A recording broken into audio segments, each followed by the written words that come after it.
Comentários bíblicos são excelentes ferramentas para auxílio na compreensão e aplicação das Escrituras Sagradas. E quando falamos de comentário bíblico, convém atentar para o fato de que há vários tipos de comentários. Existem os comentários devocionais, que são mais voltados para a aplicação pessoal. O autor se propõe a tirar a passagem e ensinar você a aplicar na sua vida. Esses são os comentários devocionais. Temos os comentários expositivos, como o nome já diz, a função dele é expor o significado de uma passagem ou de um livro em si. Tem comentários expositivos que se propõem também a explicar verso a verso das Escrituras. E temos os comentários exegéticos. Esses são os três principais. Tá? Temos outras vertentes, mas os exegéticos são uma pegada mais acadêmica. Vão lá no original da palavra, pesquisam a minúcia do significado, o que o autor quis dizer para os seus leitores originais, procuram ver a questão sociocultural, em como estava inserido aquele termo, o que queria dizer para os leitores originais, uma pesquisa mais aprofundada, geralmente nas línguas originais. Talvez seja de uma pegada mais acadêmica, né? Você tem que ver o que melhor se encaixa para você.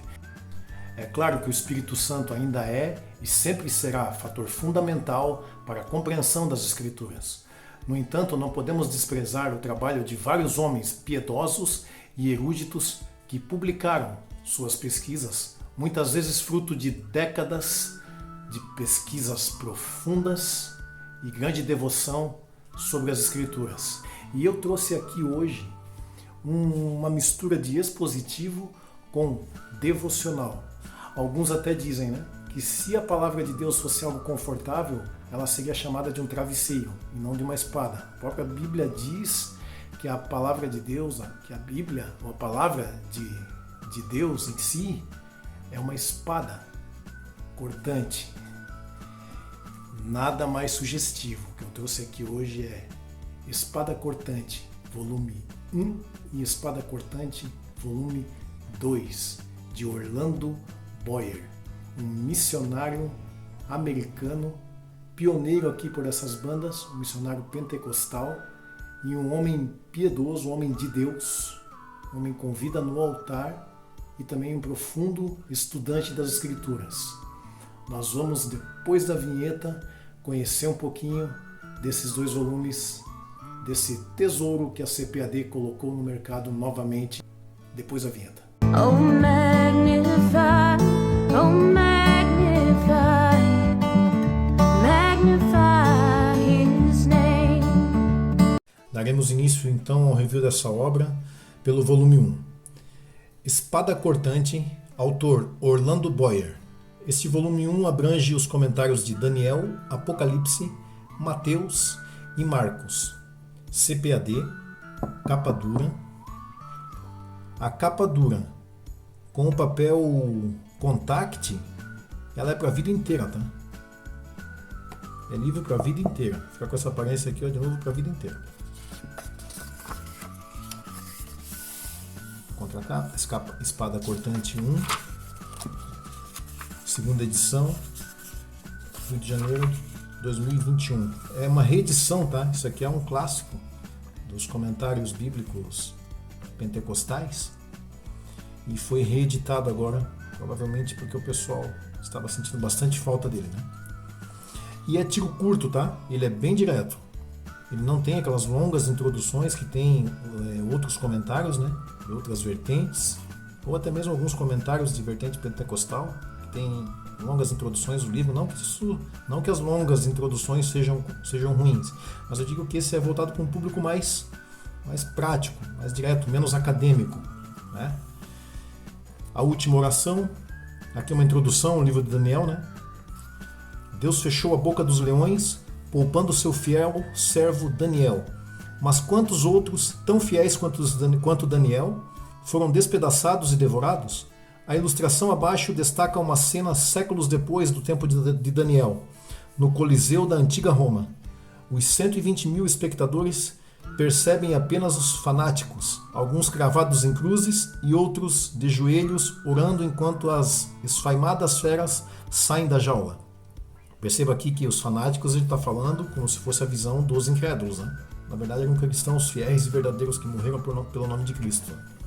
Mas os crentes veem somente uma cena infinitamente mais real e duradoura: a glória de Deus e Jesus que está à direita de Deus. E aqui o sumário, ele chama Daniel de o Apocalipse do Antigo Testamento, né, devido ao seu conteúdo profético. É dividido por capítulos. Capítulo 1, Daniel em Babilônia. Capítulo 2, a imagem espantosa. Capítulo 3, a fornalha ardente. Capítulo 4, Nabucodonosor come feno. Capítulo 5, o banquete de Belsazar. Capítulo 6, Daniel na cova dos leões. Capítulo 7, a visão de 4 animais. Capítulo 8, a visão de um carneiro e de um bode. Capítulo 9, as 70 semanas. Capítulo 10, 21 dias de oração. Capítulo 11, o anticristo. Capítulo 12, a última mensagem de Daniel.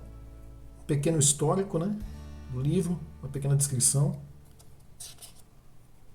O histórico e o profético, a vida e a ardente esperança, o Apocalipse do Antigo Testamento. Daniel na cova dos críticos, um cunho especial. Quem lê o livro de Daniel, entenda. Ele fala sobre a incredulidade, né? Que o livro de Daniel foi muito atacado devido à exatidão de suas profecias. Então, alguns críticos liberais, principalmente, alguns teólogos, né? Muitos teólogos, na verdade, liberais, chegaram a dizer que o livro de Daniel foi escrito pós-exílio, uma forma de confirmar a fé dos hebreus que estavam com a autoestima espiritual baixa, né, devido ao exílio babilônico, e precisaram reafirmar sua religião.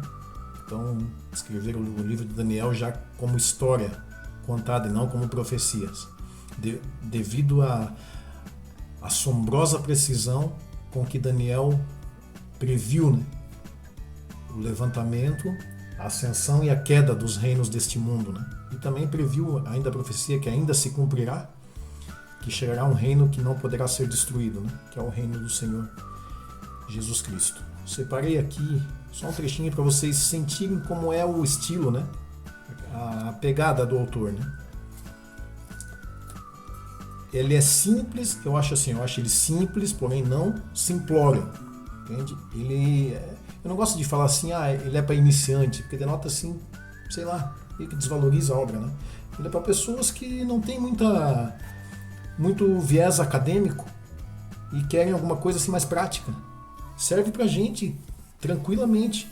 Tiro bastante proveito deles aqui para as minhas pregações, porque a gente fala para um público que não é acadêmico.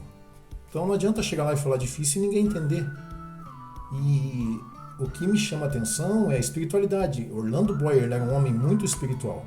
Então vale a pena a gente escutar esses homens e lê-los, né? Por exemplo, aqui, ó, o sonho revelado em um culto de oração. Quando o rei Nabucodonosor, só para contextualizar vocês, eu vou ler um pedacinho aqui, tá? Quando o rei Nabucodonosor teve um sonho, ele chamou os magos da Babilônia, ele não se lembrava do sonho. E ele queria que os magos se lembrassem do sonho por ele e ainda interpretassem o sonho. E eles, obviamente, não puderam fazer isso. Então, o rei Nabucodonosor decretou que eles seriam mortos. Seus imprestáveis, né? Vocês vão ser mortos. Vocês não servem para nada. Vou mandar matá-los, inclusive Daniel, que era tido como um dos sábios da Babilônia. Ele e os seus 3 amigos, né? Ananias, Misael e Azarias. Todos judeus. Então Daniel pediu um tempo para Arioque, né? Que era o encarregado do rei, que ia executar as ordens do rei, pediu de matar os sábios, né? Ele pediu um tempo que ele ia buscar Deus em oração e ia responder o sonho do rei. Então ele foi lá com os seus amigos judeus, também o Ananias, o Misael e o Azarias, e foram orar, buscar a direção de Deus. E aí ele conta aqui, né? Ele conta o que aconteceu, capítulo 2, versículo 16 ao 23. Nós vamos ler esse trecho aqui que conta essa parte, tá? E Daniel entrou e pediu ao rei que lhe desse tempo para que pudesse dar a interpretação. Então Daniel foi para a sua casa e fez saber o caso a Ananias, Misael e Azarias, seus companheiros. Veja, eu estou lendo a Bíblia, tá? Daniel capítulo 2, versículo 16 ao 23. Tá? Eu já li o 16 e 17 e vou ler o 18. Então Daniel pediu para que pedissem misericórdia ao Deus dos céus sobre esse segredo, a fim de que Daniel e seus companheiros não perecessem com o resto dos sábios da Babilônia. Então foi revelado o segredo a Daniel numa visão de noite, e Daniel louvou ao Deus dos céus. Falou Daniel e disse: seja bendito o nome de Deus para todo sempre, porque dele é a sabedoria e a força. Tá? Para resumir, Deus deu o sonho, revelou o sonho para eles. Daniel ficou, Daniel ficou muito feliz, porque escapou de morrer e pôde levar o sonho ao rei. E agora vamos ver o que o autor aqui do comentário bíblico comenta em cima disso. Tá? Aí ele agora começa o comentário dele. Observe no versículo 16 como Daniel manifestou sua grande fé. Vamos lá, ler o 16 novamente. E Daniel entrou e pediu ao rei que lhe desse tempo para que pudesse dar a interpretação. Como que Daniel manifestou sua grande fé, segundo o autor? Segundo Orlando Boyer. Primeiro, da certeza de que Deus lhe revelaria o sonho esquecido pelo rei. E segundo, da prontidão como que pediu a este um tempo para voltar à sua presença, com a interpretação que ainda não possuía. Aí ele faz uma observação aqui. Aonde foi que Deus deu essa revelação para eles? O que Orlando Boyer diz? Que foi num culto de oração da mocidade. Sim, eram 3 moços que se reuniram para orar. Um culto de oração da mocidade. Depois do rei conceder-lhe tempo, Daniel não foi consultar outros sábios para ver se porventura havia algo útil em sua arte ou nos seus livros que servisse para descobrir o sonho esquecido. Ignorava o sonho do rei tanto como os outros sábios, porém atacou o problema gigantesco com as armas da fé e da oração. Foi à sua casa passar a noite em oração com seus 3 jovens companheiros. Muitas vezes a mocidade acha que somente um jovem fracassado deseja orar. Daniel e os 3 hebreus, contudo, provaram que somente em oração é que um jovem pode fortalecer-se. E Deus respondeu às suas orações, provando que ele atende ao clamor dos jovens. Observe também como é proveitoso ter amigos que saibam orar. Sempre é melhor a convivência dos irmãos que gozam da íntima comunhão com Deus. Então, ele expõe e também faz a parte devocional. Que a parte devocional é aquela que a gente aplica às nossas vidas. Ele dá um conselho aqui dizendo como é bom ter amigos piedosos. E o volume 2 é a mesma pegada, tá? Mesmo estilo, mesma coisa. Olha que bonito, né? Capa muito linda deste volume 2. Espada Cortante 2, Lucas, João e Atos. Eu vou aqui pegar um pedacinho do livro de Atos para ler algo que eu achei bem interessante aqui sobre Pedro e João. Um comentário do autor sobre os 2 apóstolos quando curaram o coxo na Porta Formosa lá, né? Passagem de Atos 3. Pedro e João subiam juntos ao templo, à hora da oração, a hora 9, que é 3 horas da tarde, e era trazido um varão que desde o ventre de sua mãe era coxo, o qual todos os dias punham à porta do templo, chamada Formosa, para pedir esmola aos que entravam. Ele, vendo a Pedro e a João, que iam entrando no templo, pediu que lhe dessem uma esmola. E Pedro, com João, fitando os olhos nele, disse: olha para nós. E olhou para eles, esperando receber alguma coisa.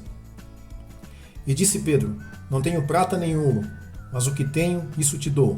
Em nome de Jesus Cristo, Nazareno, levanta-te e anda. E tomando-o pela mão direita, o levantou, e logo os seus pés e tornozelos se firmaram. Saltando ele, pôs-se em pé e andou, e entrou com eles no templo, andando e saltando e louvando a Deus.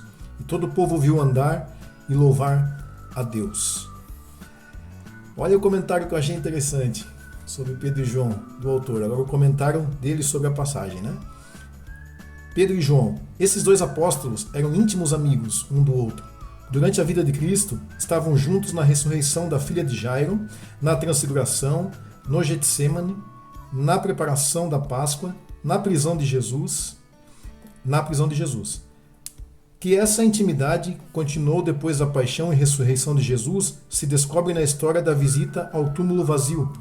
Na narrativa da cura do coxo, no relato dos em Samaria, contudo, os 2 eram de natureza contrária.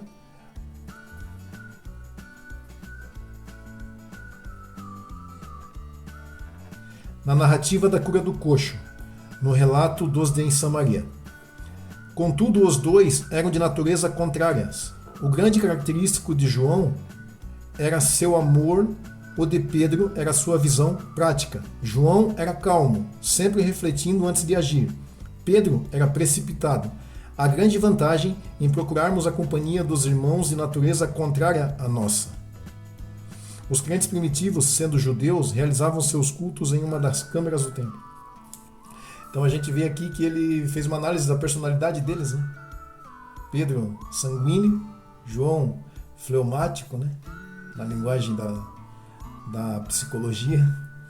E ele recomenda que a gente ande, ou conviva, né? Procure conviver com pessoas que sejam opostas em sua personalidade a nós, opostas, né?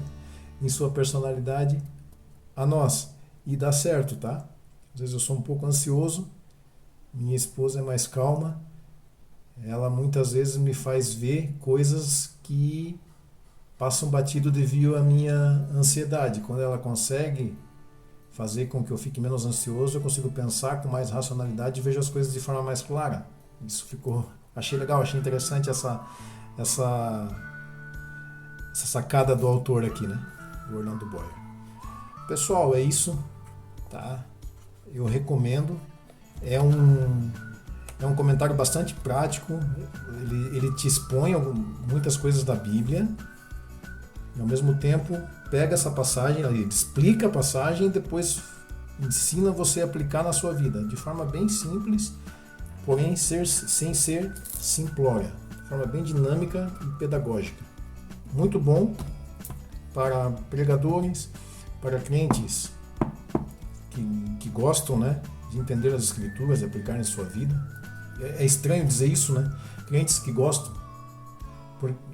Todo crente deveria gostar de aprender as Escrituras, porque é dela que vem o poder para nós vivermos a nossa vida espiritual, né?